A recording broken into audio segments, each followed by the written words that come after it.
High বন্ধুরা, চলে এলাম আবার একটা নতুন ভিডিওর সাথে। এটাও একটা কালী পুজো রিলেটেড ভিডিও। আমি আগেই বলেছি যে আমাদের ক্লাবের নাম দত্তবাগান ভাই ভাই সংঘ। আর সেই ভাই ভাই সঙ্গে এইবারের 50 বছরের কালী পুজো হচ্ছে, উদযাপন করা হচ্ছে।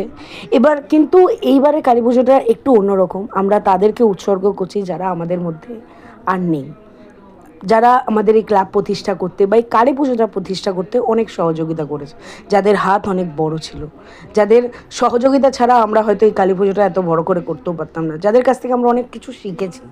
তাদের জন্য আমাদের এই স্মৃতিচারণে এই 50 বছর আমরা তাদের জন্য উদযাপন করেছি। তারপরে আমরা সবাই মিলে চলে গেছিলাম ঠাকুর আনতে। দেখতেই পাচ্ছ কত মজা করতে করতে আমরা ঠাকুর আনতে যাচ্ছিলাম, সবাই একসাথে আনন্দ করতে করতে। সামনেই দেখতে পেয়ে গেলাম, ঠাকুর আনতে যাওয়ার সময় সামনেই দেখতে পেয়ে গেলাম একটা বড় কালী। সবাই ওইটা নিয়েই ডিসকাস করছিল যে কী করে নিয়ে যাবে, কিভাবে নিয়ে যাবে, কোথা থেকে নিয়ে যাবে। কিন্তু ভগবান তো ভগবানের আসনেই থাকবে এবং ভগবানকে তার আসন দেওয়াও হবে এবং ভগবানকে সেই মতনই দেওয়া হবে। এই খুদে পুচকেটি শ্রিয়াঙ্কা, ও চলে গেছিলো আমাদের সঙ্গে এইবারে ঠাকুর আনতে। তাই ওর সঙ্গে একটু কথা বলে নিচ্ছে না, ও বলছিল আমাদের সাথে, বলো কালী মাইকি জয়। দেখতেই পাচ্ছ ওর এক্সাইটমেন্টটা কত। এবং আমি ওকে বলছিলাম একটু হাই বলে দে, আবার ও হাইও করে দিল। এবং ওর মুখে না সারাক্ষণ শুধু হাসি লেগেছিল, একটা মিষ্টি হাসি। দেখে বোঝাই যাচ্ছিল যে কতটা এক্সাইটেড, কতটা খুশি ও আমাদের সাথে। দেখতেই পাচ্ছ সবাই একসাথে আমরা ঠাকুর আনতে গিয়েছিলাম। আমাদের এখানে যখনই পুজো হয় বা কোনো কিছু, যে কোনো পুজো, শুধু কালী পুজো বলে না, সরস্বতী পুজো বলো, যে কোনো পুজো বা কোনো অনুষ্ঠান বা শিশু সাথী উৎসব, সবাই খুব মজা করে করি। ফাইনালি আমরা চলে গেলাম ঠাকুর আনতে, মানে ঠাকুর যেখান থেকে নেওয়া হবে।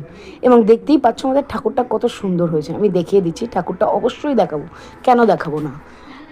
দেখতেই পাচ্ছ এটা হচ্ছে আমাদের ঠাকুর। ঠাকুরটা কত সুন্দর হয়েছে এবং সবাই মিলে বলা বলি করছিল এটাকে কিভাবে নিয়ে যাওয়া হবে।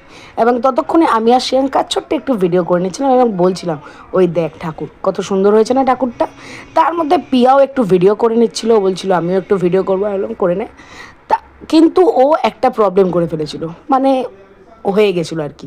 ভিডিও করছিল কিন্তু ভিডিওর মুডটাকে অনই করেনি। আমি ওকে পরে বললাম, কী রে ভিডিওর মুডটাকে তো অন কর। ও আরে আমি এতক্ষণ ভিডিও করলাম কিন্তু ভিডিওর মুড অন। তারপরে আমি ওকে বললাম, দেখেছিস তোর মা কত বোকা, ভিডিওর মুডটাকে অন করে।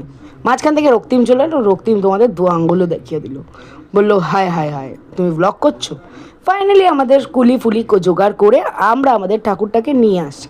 সবাই বলছিল আস্তে আস্তে আমাদের ঠাকুর যেন কোনো ক্ষতি না হয়, যাতে কিছু না হয়। তো সবাই মিলে ধরাধরি করে ঠাকুর আনছিল এবং আমরা তো খুব মজায় ছিলাম, খুব এক্সাইটেড ছিলাম যে বাকি কটা দিন আমরা কতটা মজা করব, কতটা আনন্দ করব। এবং আমি আর পিয়া এটাও বলা বলি করছিলাম যে আমাদের এই দত্তবাগান ভাই ভাইয়ের সঙ্গে কালী পুজোটা আমাদের